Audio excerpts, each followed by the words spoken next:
برادر عزیز، وقتی که شما قرآن تعلیم گرفته، ابتدا از اهل بیت خود، از برادرهای خود، از خواهرهای خود، از شخصیت‌هایی که در خانواده شما هستند، از اونها یعنی تعلیم دادن شروع کنید، سر کنید.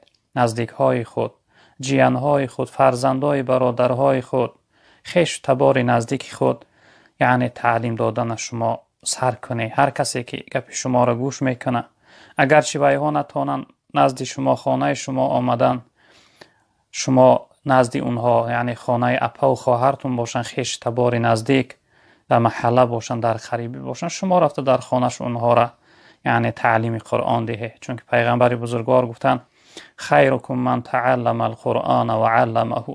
تن بهترین شما همون شخصیتی هست که قرآن را تعلیم میگیرد و قرآن را به دیگران تعلیم میدهد. اگرچه امروز یعنی شما گفته که برای شما معن است و اجازت نیست، البته شما گناهگار نمیشوید، چون که برای شما عذر شده است، برای شما معن است، در این حالت صورت شما گناهگار نمیشید. اما شما میتوانید که از اهل بیت خانواده خود یعنی تعلیم دادن را سر کنید. آهسته آهسته اهل بیت یعنی اپا و خواهر و زنهای اکا و نزدیکهای خود را تعلیم قرآن کنید. متاسفانه امروز در اکثر خانه ها یعنی فرزندها و زنها یعنی از علم قرآن، از تلاوت قرآن دور هستند. برادر عزیز،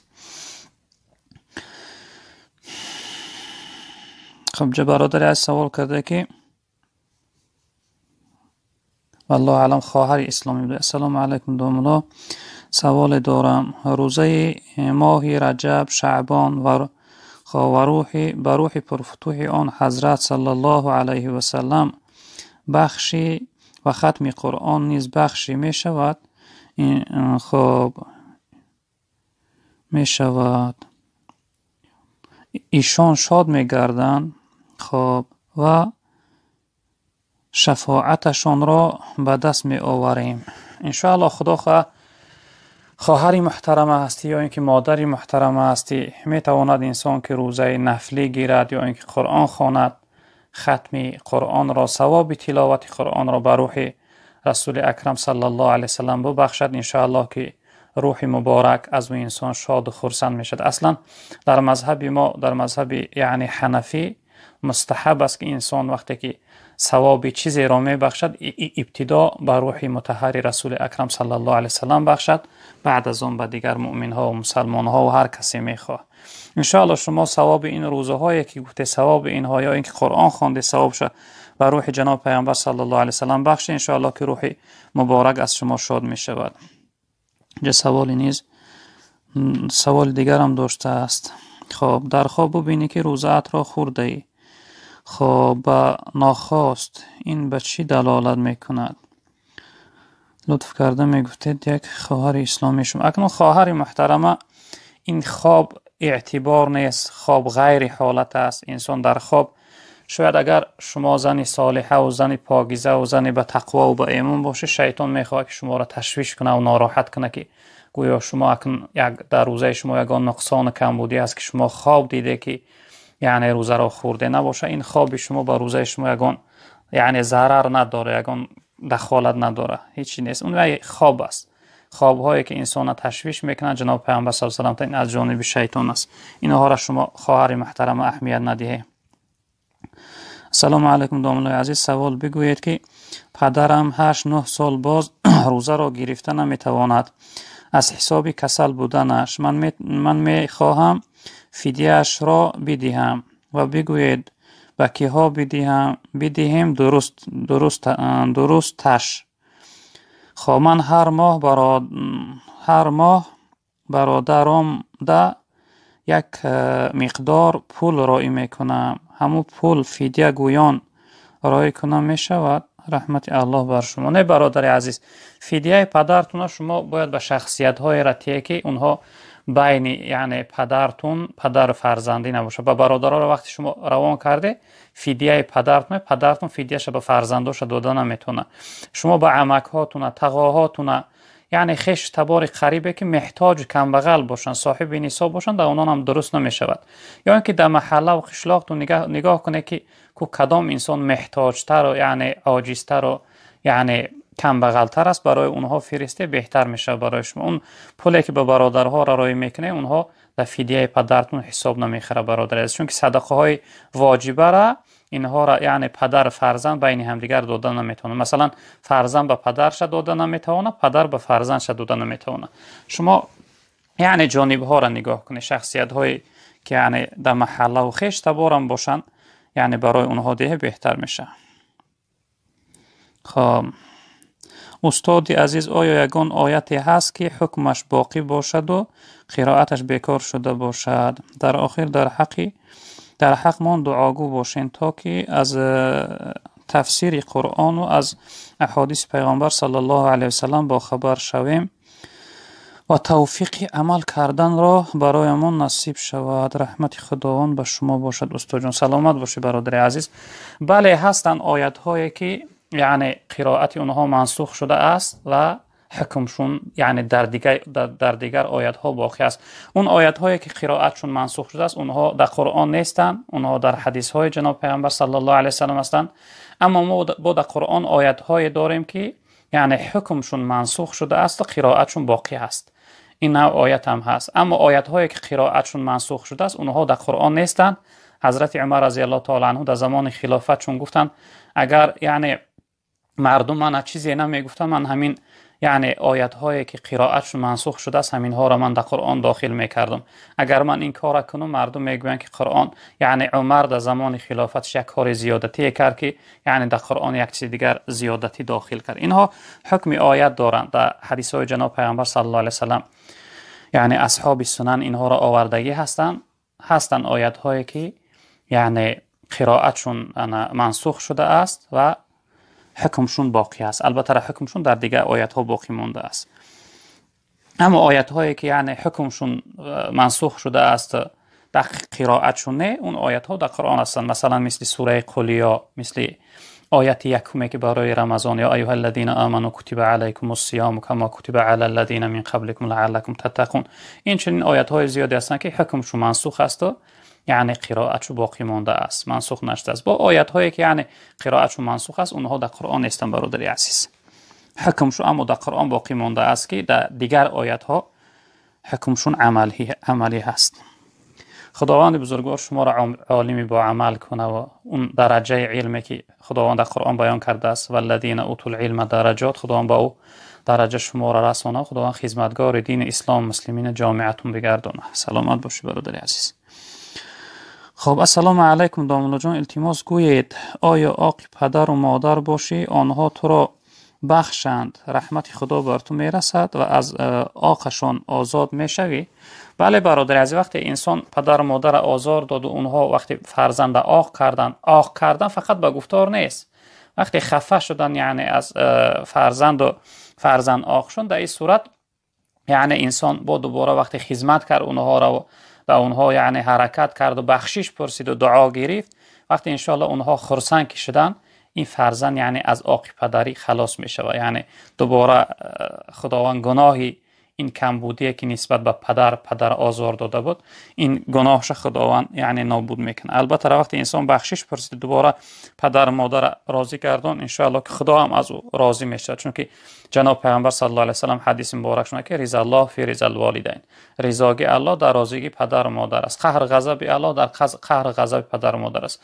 وقتی پدر و مادر بعد از قهر غضبش دوباره راضی گردون انشاءالله رب العالمین الله رب العالمین هم از شما راضی میگردد. خب سلام علیکم داملای عزیز، من هر شب 1000 بار لا اله الا الله محمد رسول الله میگویم، آیا این تسبیح من درست است؟ التماس جوابی. بله برادر عزیز، بهترین ذکر میگویه. در روایت که این حدیث از حضرت جابر رضی الله تعالی عنه روایت است که ترمذی این حدیث ترمذی و نسائی روایت کردن از حضرت جابر که جناب پیغمبر صلی الله علیه و سلم گفتند افضل الذکر لا اله الا الله و افضل الدعاء الحمدلله. تام بهترین ذکرها این کلمه لا اله الا الله گفتن است و بهترین دعاها کلمه الحمدلله گفتن است. بهترین ذکر وظیفه کرده 1000 بار گوی ان شاء الله خیلی فضیلت ثواب خوب داره، گفتن گیره یعنی ترک نکنه. اصل محبوب ترین دوست داشته ترین عمل در نزد خداوند همون عملی هست که یعنی دوامناک باشه. انسان از در یک روز مثلا 1000 بار لا اله الا الله بگه و یک هفته دیگه یعنی در غفلت باشه، یک بارم حتی ذکر نگه، این معنا نداره. انسان باید اگرچه کم هم باشه 10 بار 100 بار کم هم ذکر گوید، دائمی یعنی هر روزه باشه ذکرش، یعنی یک روز یعنی از حد زیاد نگه و دیگر روزاش در غفلت گذرانه. چون که حدیث جناب پیامبر است که دوست داشته ترین عمل ها هم عمل هایی هستند که دوامناک باشن اگرچه کم هم باشن. به این خاطر برادر عزیز یعنی وظیفتون دوام دادن گیرین ان شاء الله بهترین است. السلام علیکم دوملا، خب خسته نباشید. پول دارم به نصاب رسیده است اما خب امارتی ناتمام دارم، چی کار کنم؟ زکاتش را دادن شرط است؟ در حق من گناهگار دعا کنید، خداوند دعای شما را قبول میکند ان شاء الله.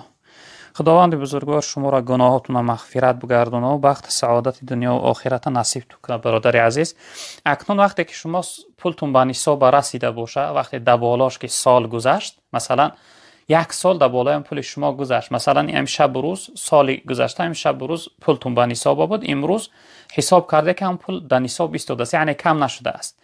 وقتی سال در بالای پول شما گذشت و عمارتی ناتمامی شما، یا اینکه بچه‌تون زن نداره یا اینکه یگان کمبودی دیگر داره، اونها دیگر به حساب نمیرن. برادر عزیز، در گردن شما زکات فرض است، باید زکات اون مال ادا کنی اگرچه عمارتون ناتمام باشه. اصل زکات او قدر زیاد نیست که یعنی نقصان و کمبودی در یعنی پول شما یا اینکه در ساختمان شما شود. اگر 100,000 روسی داشته باشه شما 2,500 چی است؟ 2,500 یعنی روسی می شود، 2,5 فایز است. چقدر کم است که انسان یعنی احساس هم نمیکنه کم شدن مالش. به این خاطر زکات از جانب خدا امر هست، شما حتما باید زکاتتون ادا کنید برادر عزیز.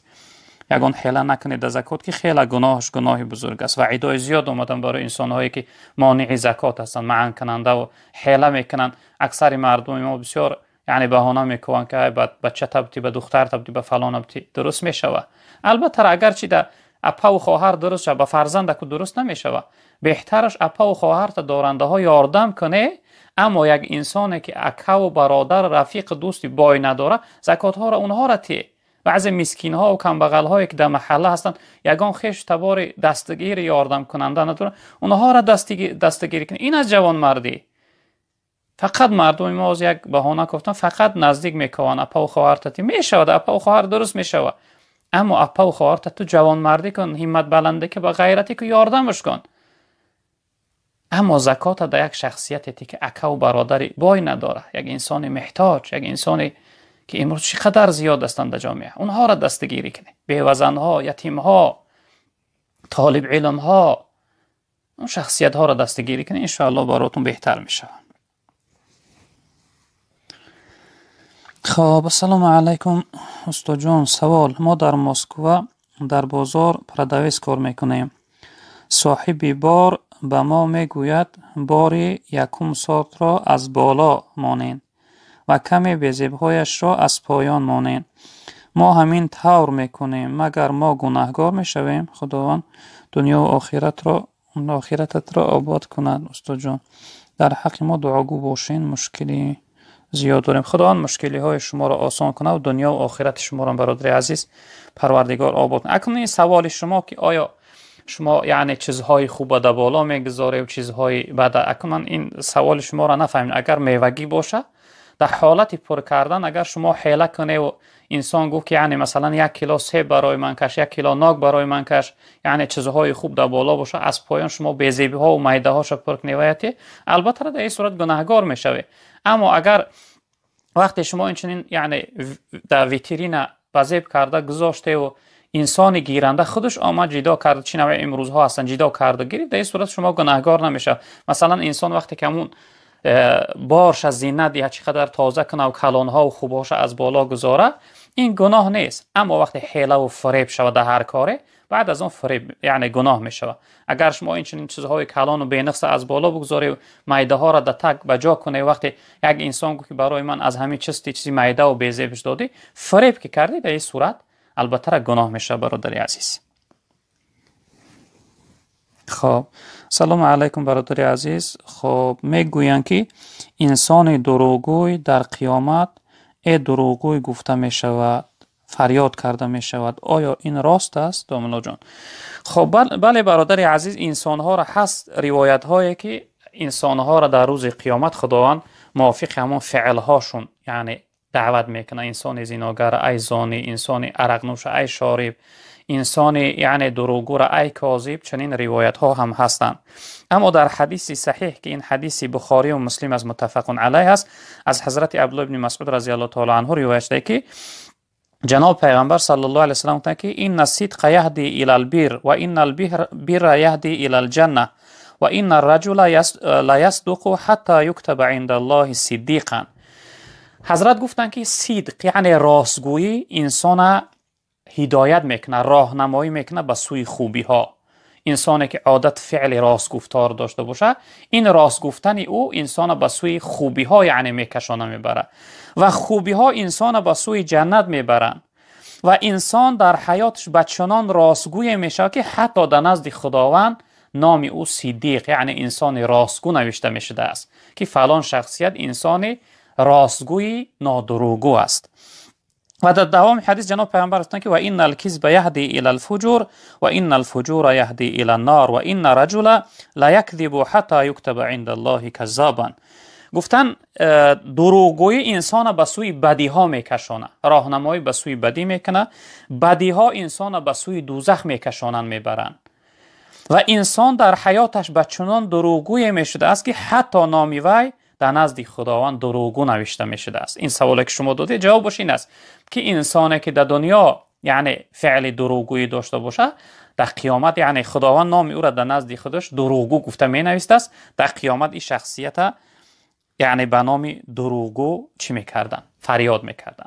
کذاب گفته، ای دروغگو گفته، فریاد میکردن. البته این راست است برادر عزیز که انسان وقتی که این فعلی بده که این نشانه منافقی هست که جناب پیامبر صلی الله علیه و آله گفتن منافقا چند نشانه دارند. یکی از اونها این است که اذا حدث کذب، وقتی سخن گفت دروغ میگه. این نشانه خیلی یعنی بدی هست برای انسانیت، دروغ گفتن. السلام علیکم دوستان محترم، التماس به سوال من جواب گویید. خب میگویند در حق عالمان همه ای هستی دعا میکنند، آیا این راست هست؟ کمی روشنی می انداختید. بله برادر عزیز، در حق عالم های دین، عالم هایی که مربی هستند، عالم هایی که یعنی علم قرآن و سنت دارند، در حق اونها یعنی تمامی هستی دعا میکنن. این حدیث خب از حضرت ابی امامه رضی الله تعالی عنه روایت شده است که حدیث ترمذی است، حدیث صحیح است. حضرت فرمودند که جناب پیامبر صلی الله علیه و سلم میفرمایند که فضل العالم علی العابد کفضل علی ادناکم.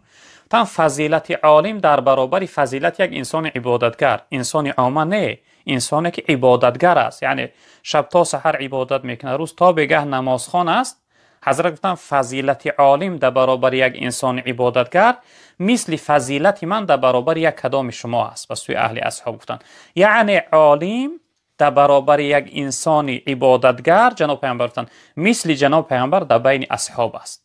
در عامان این چنین یعنی فضیلت زیاد داره. حتی در روایت گفتن که فضل عالم در برابر یعنی یک انسان عبادتگر مانند آفتاب در برابر چی است؟ ستارگان است. چقدر یعنی فضیلت کلان دارد. بعد از اون جناب پیامبر صلی الله علیه و سلم که ان الله و ملائکته و اهل السماوات والارض حتی النملة فی حجرها و حتی الحوت لا یصلون علی معلم الناس الخیر. گفتن که الله حق سبحانه و تعالی و اهل آسمان و اهل زمین، حتی مورچه در درون هیچهش و حتی ماهی یعنی دعا میکند در حق عالم هایی که مردم چکا میکنن به نیکی و خوبی دعوت میکنن، تعلیم میدهن و یعنی مربی در جامعه هستند. در حق اهل علم معلم ناس که مردم تعلیم گو هستند، جناب پیامبر صلی الله علیه و آله تمامی هستی در حق اون دعا میکنه. یعنی ببینه که هر چیزی که در آسمان ها ان الله و ملائکته، الله حق سبحانه و تعالی البته رحمتش مغفرتش در حق این گروه فرستاده است و ملائکه طلب مغفرت میکردند در حق اهل علم. اهل آسمان چی است؟ چی پرنده و جانداری که در آسمان میگرده، اونها در حق اهل علم دعا میکردند. و اهل زمین و هر چیزی که در روی زمین حرکت میکنه از موجودات ها و جاندارها، حتی مورچه گفتن در درون هیچهش و ماهی در تحت دریا در حق اهل علم دعا میکنند. البته این درست است برادر عزیز بزرگوار، این در حدیث جناب پیامبر صلی الله علیه و سلم آمده است. خب چه برادر عزیز سوال که السلام علیکم بابا جان، خب انسان هایی که شرایط دارند اما به انسان های محتاج یاردم نمی کنند، آیا خداوند اینها را در قیامت میپرسد که برای چی بنده های مرا دستگیری نکردید؟ بله برادر عزیز، انسان هایی که شرایط دارند و میدونن که یک انسان محتاج است، خصوصا این شب و روز اکثر مردم در حالت کرانتین و گرسنه هستند، بایه هایی که شرایطشون از حد زیاد است، اونها وقتی که به اهمیتی و به پرواگی کنن، خداوند این گروه مردم در قیامت مؤاخذه میکرده است، سختگیری میکرده است، اونها را عتاب میکرده است، سرزنش میکرده است، که در حدیث مسلم آمده است که جناب پیامبر صلی الله علیه و سلم فرمودند که در روز قیامت خداوند به سوی انسان ها میفته که ابن آدم مریضت فلم تعودنی، میفته فرزند آدم من بیمار شدم، بیمار بودم، بیمار بینیم نه آمدی. انسان میفته قال یا ربی کیف اعودک و انت رب العالمین، من چی نوتر بیمار بینی خبرگیری می آمدم، تو رب العالمین هستی پروردگار. رب العالمین میفته قال اما علمت ان عبدی فلانا مرضت فلم تعوده، اما علمت انک لو عدته لوجدتنی عنده، گفتن تو میدانست که فلانی بنده من بیمار است خبرگیریش نرفتی، اگر وی خبرگیری میرفتی من در نزد او بودم. رب العالمین میفته یا ابن آدم استطعمتو که فلم تطعمنی، میفته من گرسنه بودم طعامم ندادی ای فرزند آدم. انسان میفته یا ربی کیف اطعمک و انت رب العالمین، ای پروردگار من چی نوتر طعام میدادم، تو رب العالمین هستی. رب العالمین میفته اما علمت انه، خب میفته ای انسان تو میدونستی که فلان بنده من گرسنه هست، او را یعنی طعام ندادی، اگر او را طعام میدادی این لحظه یعنی در نزد من می آمدی اجر پاداش ثوابش از خود میکردی. در دوام حدیثتان جناب پیامبر که خداوند میفته ای فرزند آدم من تشنه بودم آبم ندادی ننوشاندیم، انسان میفته یا رب العالمین چی نه من ترا می نوشاندم، تو رب العالمین هستی. پروردگار میفته فهمیدی میدونستی که فلان بنده من تشنه است آبش ندادی، اگر آب میدادی این لحظه یعنی اجر ثواب و پاداش برای تو میدادم. یعنی برادر از انسانی که شرایط داره و شخصیت های محتاج دستگیری و یاردم نمیکنه، البته رو انسان در قیامت در نزد خداوند مؤاخذه میشه، سختگیری کرده میشه. برادر عزیز خب جا خواهر اسلامی دعا سوال کرده که السلام علیکم، الله مهربان علمتون را از این هم زیاد گرداند. یک سوال داشتم، اگر قرآن کریم را 3 نفر 10 پارگی خوانده ختم کنه می شود یا اینکه نمی شود؟ خواهر محترم، انسان می تواند که قرآن یعنی تقسیم کنه و ختم کنن به خاطر ثوابش در روح یک کس بخشیدن. 3 نفر هم خوانن، 10 نفر هم خوانن، چند نفری هم خوانن، یعنی درست می شود، ثوابی ختم به جا میاد. خواهر محترم خب السلام علیکم داملا، اگر در اتوبوس های مسکو حقی راه را ندهیم گناهگار میشیم؟ بله برادر، فریب میشه، فریب کاری همش گناه است، چی در مسکو باشه، چی در تاجیکستان باشه، چی در خیتای باشه، هر جایی باشه، وقتی فریب کردین گناه است. برای یک سومی اندک در قیامت را خداوند معن میکنه و از او پرسیدت میکنه. برادر به این خاطر این کارا نکنه، این فریبگری میشه، یعنی گناهش خیلی گناهی بزرگ است برادر عزیز. خب سلام علیکم داملای عزیز، میگویند که در بالای قبر نشستن گناه است، خب آیا این راست است؟ التماس جواب گویید برادر جون. بله برادر عزیز، در بالای قبر نشستن خیلی گناهی بزرگ است.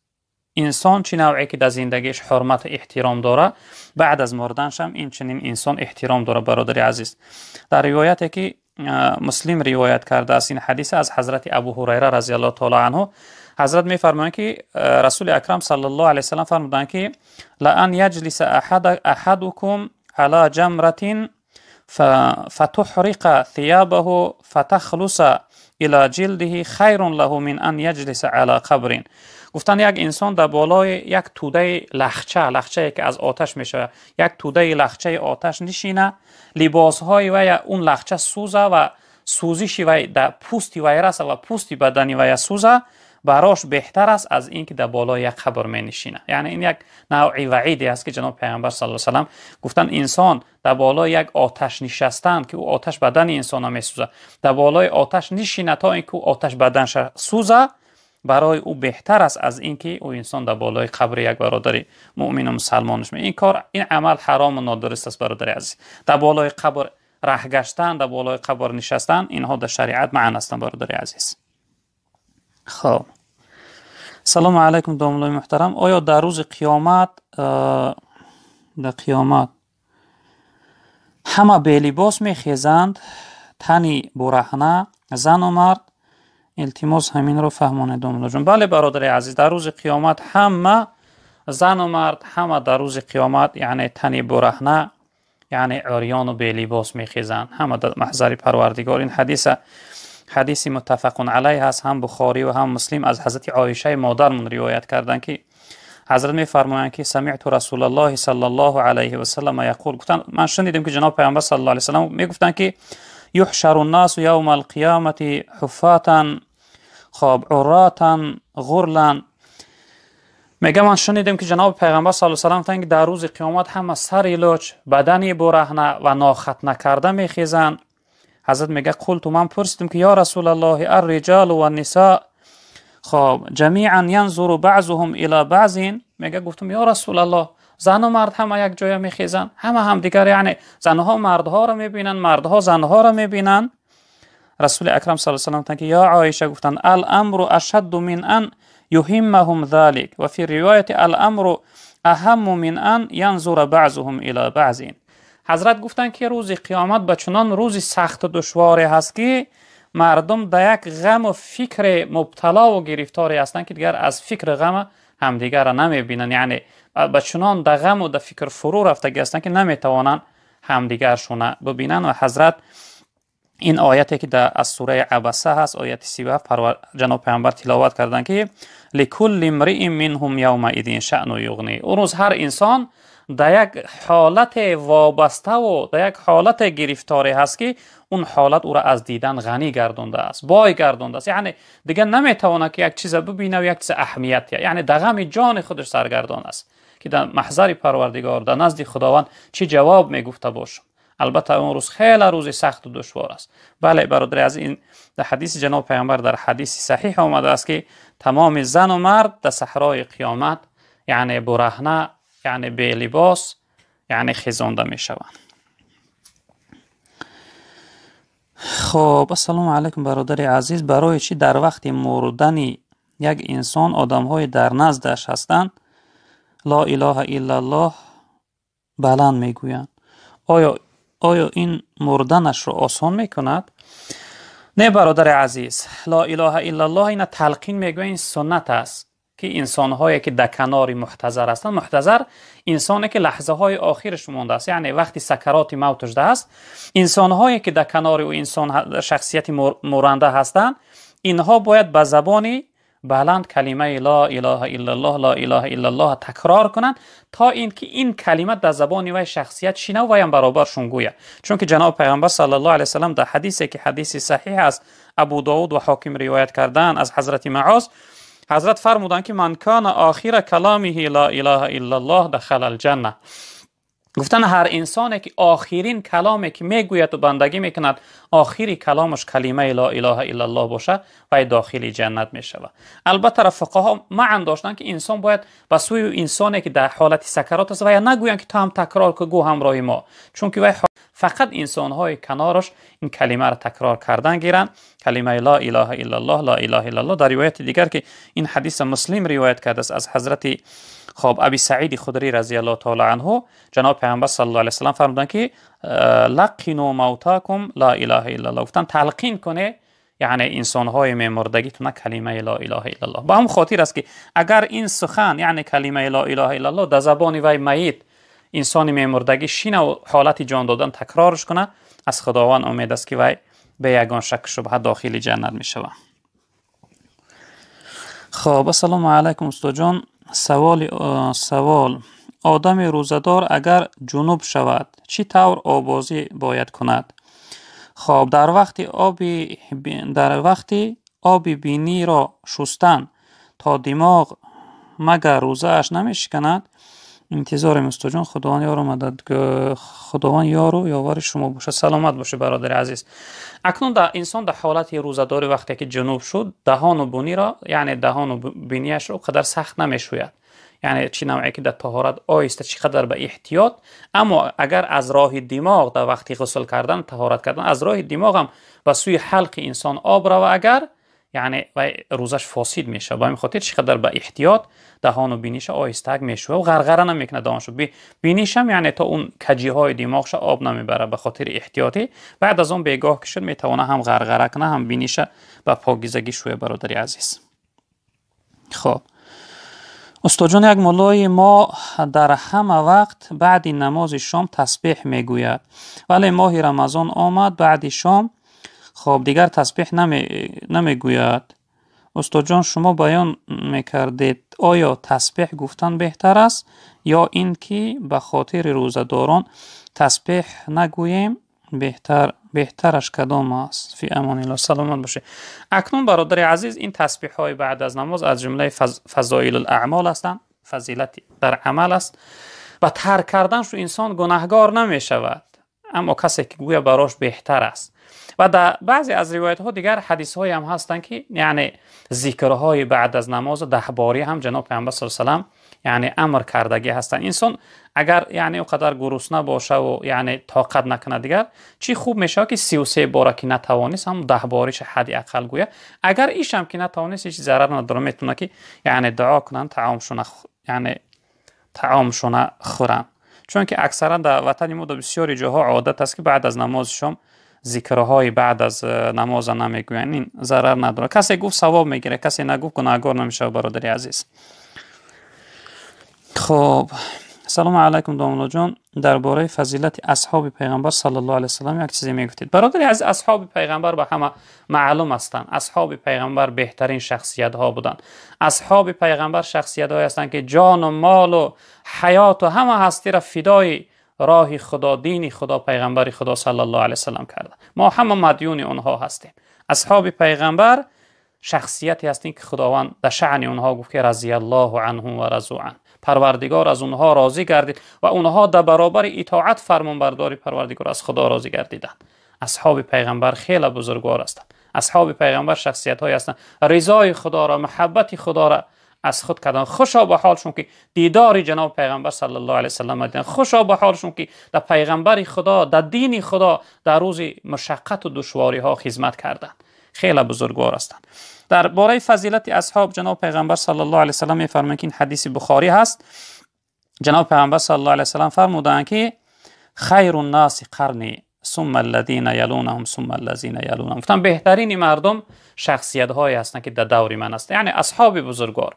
بعد از اون شخصیتی که به اصحاب نزدیک است، بعد از اون شخصیتی که به انسان نزدیک است که به اصحاب، یعنی اصحاب پیغمبر، تابعین و تبع تابعین. جناب پیغمبر این سه عصر یعنی بشارت به نیکی اونها دادن که بهترین مردم هستند. بهترین مردم اصحاب پیغمبر هستند، بعد از آن تابعین، بعد از آن تبع تابعین. البته درجه و فضیلت اصحاب خیلی بزرگ است. بزرگای دین وقتی در وصف اصحاب پیغمبر صحبت میکنن میگن میلیون ها عالم ها و خدمتگارهای دین که از متأخرین هستند اگر جمع کنیم و خاک پای یک صحابه برابر شده نمیتونه، چون که اونها صحابی بودن، اونها پیغمبر بزرگوار دیدن و پیغمبر ایمان آوردن. در روایت دیگر که این حدیث هم بخاری هم مسلم روایت کردن از حضرت ابو هریره رضی الله تعالی عنه، جناب پیغمبر صلی الله علیه و سلم میفرمایند که لا تسبوا اصحابی، لا تسبوا اصحابی فوالذی نفسی بیده لو ان احدکم انفق مثل احد ذهبا ما ادرک مد احدهم ولا نصیفه. حضرت گفتن که اصحاب من دشنام نده. چی نوع امروز بعض معتزله و خوارج های گمراهی بدبخت بر آمدن اصحاب پیغمبر نعوذ بالله، سخنهای قبیح و بد میگویند، لعنت میگویند، گفتاری بد نسبت به اصحاب بزرگوار دارند. جناب پیامبر صلی الله علیه و آله اصحاب من دشنام ندهه، سخنهای بد نگویفتند. قسم به همون خدایی که اختیار جان من در ید قدرت او هست، اگر یک کدام از شما مانند کوه احد در راه خدا طلا صدقه کنه، درجه و مرتبه و ثواب اصحاب از خود کردن نمیتونه. جناب پیامبر گفتند اگر به اندازه یک کوه احد که کوه بزرگ است، به اندازه یک کوه اگر در راه خدا طلا صدقه کنه، جناب پیغمبر گفتن شما درجه و ثواب و مرتبه و مقام صحابه را از خود کرده نمیتونی. اونها خیلی بزرگوار هستند. حتی در بعضی از روایت ها جناب پیغمبر صلی الله علیه و سلم اصحابی کالنجوم بأیهم اقتدیتم اهتدیتم. تن صحابه های من مثل ستارگان راهنما هستند، و کدام اونها اقتدا کنه، پیروی کنه، شما هدایت میابه، شما گمراه نمیشه و ضلالت نمیره. و این خاطر اصحاب پیغمبر برای من و شما برادر بزرگوار من خیلی ضرور است که اونها را دوست بداریم. اهل سلف صالحین یعنی پیشنیان بزرگان دین ما، اونها میگه تاریخ اصحاب پیغمبر برای فرزنداشو تعلیم میدادن، چی نوعی که یک سوره قرآن براش تعلیم میدادن، یعنی آشنا میکردن. متاسفانه امروز اکثر مردم ما مسلمان ها و بسیاری اکتیارها و فوتبالیست ها و بازیگرها و بکسیارها و دیگر آشنا هستند به تاریخشون، اما اصحاب پیغمبر ابوبکر نمیشناسن، فرزندای ابوبکر نمیشناسن، حضرت عمر رضی الله تعالی عنه، حضرت عثمان و دیگر، زبیر و طلحه و عشره مبشره و دیگر اصحاب بزرگوار که در راه خدا خدمت کردند و جانشون فدا کردند، اونها رو نمیشناسن. و این خاطر برای ما مسلمان ها ضرور است که به تاریخ حیات پیغمبر بزرگوار و اصحاب بزرگوار او آشنا باشه. باید ما یعنی الگو و نمونه و عبرتگاه و مقتدای خودمون اصحاب بزرگوار پیغمبر بزرگوار صلی الله علیه و سلم بگردیم. برادر عزیز بزرگوار، خب سلام علیکم دوستان محترم. میگویند که انسان باید بین خوف و امیدواری باشد، همین را کمی میفهماندید؟ بله برادر عزیز، بین خوف و رجا میگویند، یعنی انسان باید همیشه از پروردگار ترس داشته باشه، همیشه از خدا بترسه، با همیشه از رحمت خدا امیدوار باشه، ناامید نباشه.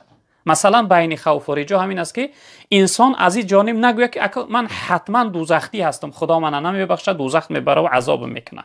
در این حالت خودش باید قرار انت انسان و نگویه با که من حتما اكو جنتی هستم، از عذاب خدا خلاص شدم. یعنی خودش در میانه در بین نگاه کنه، از این جانب از رحمت خدا امید داشته باشه، تکیه بر فضل خدا و رحمت خدا داشته باشه، از این جانب با از قهر غضب خدا بترسه. اینا بین خوف و رجا میگویند. چون که در حدیث هایی هستن که جناب پیغمبر صلی الله علیه و سلم فرمودند که این حدیث متفق علیه است. رسول اکرم صلی الله علیه و سلم میفرمایند که وقتی که یعنی هر انسان در رحم مادرش افتاد، دوام 40 روز آب میسته، بعد از آب گوشت میشه، گوشت پاره میشه، بعد از اون خداوند در 120 روزگی یعنی در 4 ماهگیش خداوند روح عملای کار امر میکرده، روح در بدن او یعنی میدمیدن. بعد از اون در حق این شخصیت 4 چیزا نوشته میشد از جناب پیغمبر صلی الله علیه و سلم گفتن. یکمش رزقشه، اجلشه و عملشه و خوشبخت و بدبخت بودنشه. یعنی خداوند معین میکرد از در رحمی بودنش انسانه. و در دوام حدیث جناب پیغمبر صلی الله علیه و سلم که قسم به هم خدایی که اختیار غیر او دیگر خدایی نیست، قسم به هم ذات پروردگار گفتن، یک کدامی از شما عملی اهل جنت میکنه، یعنی طاعت و عبادت میکنه، همو قدری که بین شما و بین جنت یک ذراع میمونه. یک ذراع گفتیم مردم عربی یعنی این قدر یک ذراع میگوین، تقریبا 60-70 سانتی متر. همین قدر به جنت در آمدن شما را باقی میمونه و انسان میگه از این میگرده و یک کاری بدی را میکنه، خداوند داخل دوزخ میکنه.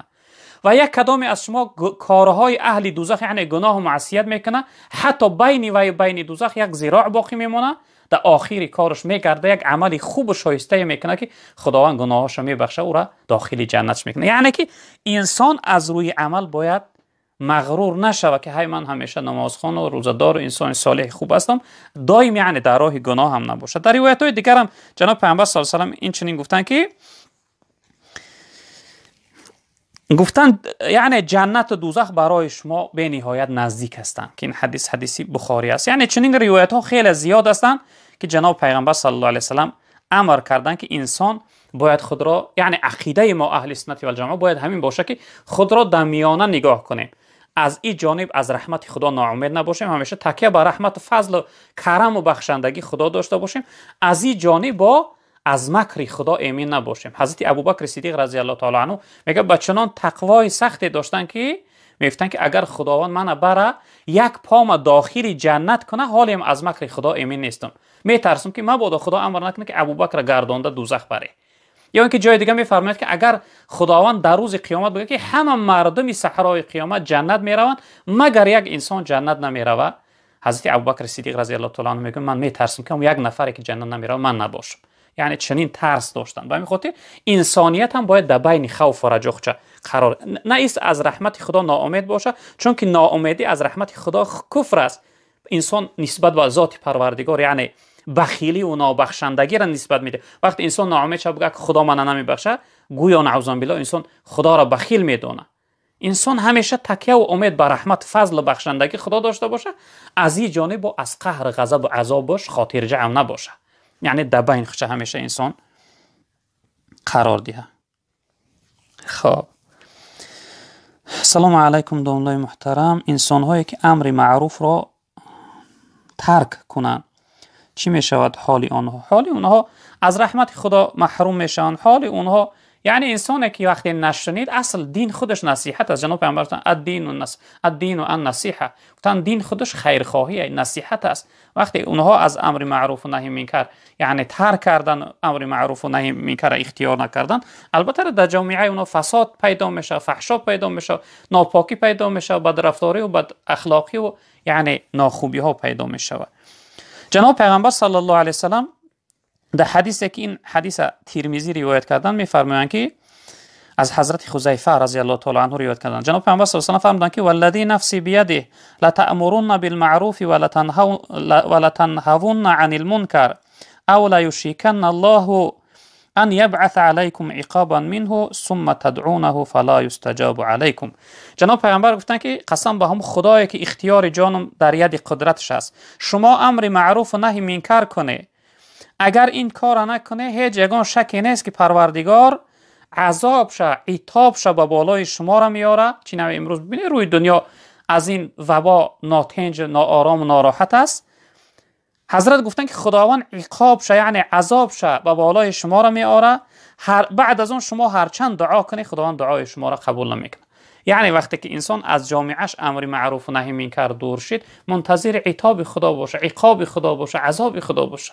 و این خاطر در هر جای باشند اهل علم های محترم، کلان سال ها و انسان های کلان محترم باید که نصیحتگری جوان ها باشند. این نصیحت یعنی برای جامعه خیلی فایده زیادی داره. خب سلام علیکم دوستان عزیز. امروزها بسیاری چیزها شبهناک هستند. آیا استفاده بردن از چیزهای شبهناک ممکن است؟ نه برادری، از چیز شبهناک جناب پیغمبر صلی الله علیه وسلم در حدیثی که حدیث متفق علیه است که از حضرت نعمان ابن بشیر رضی الله تعالی عنه روایت شده است، جناب پیغمبر صلی الله علیه و سلم معن داشتند. حضرت گفتند که ان الحلال بین و ان الحرام بین. گفتند حرام و حلال یک چیزی هستند که امروز در جامعه آشکار شدگی هستند. همه میدونن که فلان چیز حلال است و فلان چیز حرام است و بینهما مشبهاتون. جناب پیامبر گفتند در بین حلال و حرام چیزهای شبهناک وجود داره. لا یعلمهن کثیر من الناس. گفتن بسیاری مردم این چیزهای شبهناک نمیدونند. یعنی شبهه یک چیزی است که انسان در حلال بودن پاک بودنش دو دیله هست که آیا حلال هست یا نه. چی نوعی که این مرغ هایی که امروز در مغازین ها هستند، کلبسه ها و سوسیسک هایی که امروز در مغازین ها هستند، اینها چیزهای شبهناک هستند همش. جناب پیامبر صلی الله علیه و سلم گفتن که بسیاری مردم اینها را نمیدونن. فمن اتقى شبهات استبرأ لدینه و عرضه. گفتن هر انسانی که از چیزهای شبهناک پرهیز کرد سلامت میمونه دین او، شخصیت و آبروش. و من وقع فی شبهات وقع فی الحرام. گفتن هر انسانی که در این شبهه داخل شد یعنی کار شبهناک انجام داد، این انسان در حرام داخل شد. به همین خاطر برادر عزیز هر چیزی که شبهه هست، هر چیزی که در یعنی شبهه هست در پاک بودنش حرکت کنه که شما چقدر از اون احتیاط کنید برادر عزیز بزرگوار. خب چه برادر سوال کرد. السلام علیکم دوستان عزیز، در نماز از سوره های دراز از هر جاش گرفته خوانده می شود؟ خدا از راضی باشد. سلامت باشه برادر عزیز. اکنون از هر جای سوره ها مثلا در زمین سوره انسان میتونه که آیات های دراز هستند، مثل یعنی آیات های آخری سوره بقره که یگان مبین سوره یاسین، انسان میتونه که چنین آیات های دراز یعنی در زمین سورش خواندن گیره برادر عزیز. درست است که انسان زمین سورش سوره بود نه مثلا آیاتی دراز کنه. درست است برادر عزیز.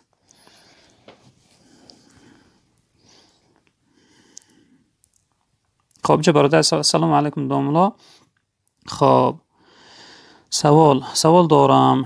من کار میرم در آنجا آب در بخلشکه میگیرم و در آفتاب میمانم تا گرم شود.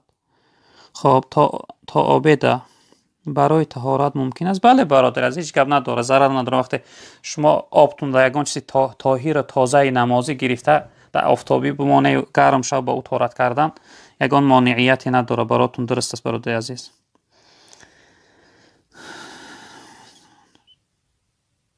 چه برادر از سوال کرده. سلام علیکم دوملا.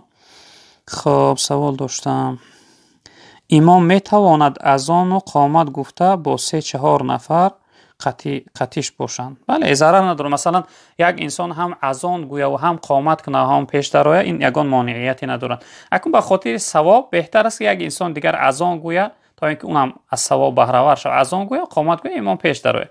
نباشه یک انسان خودش هم اذان گویه و هم قامت کنه هم پیش درآید، براش هیچ مانعیت نداره و درست است برادر عزیز. السلام علیکم و رحمت الله و برکاته. التماس به سوال من جواب دهید. از همه ثواب بلندترین و گناه وزینترین کدام است؟ سلامت باشه.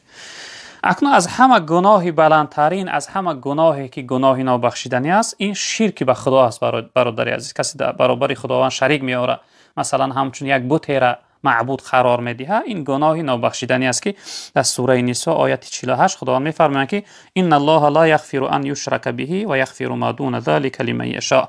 گفتن پروردگار مغفرت نمیکنه، یعنی نمیبخشه گناه شخصیتی که با او شریک آورده است و میبخشد از دیگر شخصیت هایی را که بخواه. غیر شرک یعنی دیگر گناه ها را از کسی را بخواه خداوند یعنی گناهش میبخشه. این بزرگترین گناه، وزینترین گناه چی است؟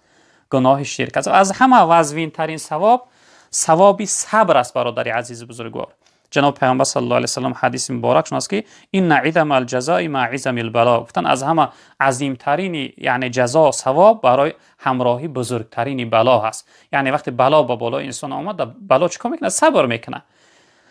و ان الله اذا احب قوما ابتلاهم. وقتی پروردگار هر قومی را دوست بداره او را مبتلا میکنه، یعنی در بالاش غم میاره، مصیبت میاره، بلا میاره. خب فمن رضا فله الرضا و من سخط فله السخط. هر انسانی که راضی شد یعنی صبر کرد، او رضاگی خدا را از خود میکنه. هر انسانی که صبر نکرد یعنی قهر غضب خدا، ناراضی شد، ناراضگی خدا را از خود میکنه.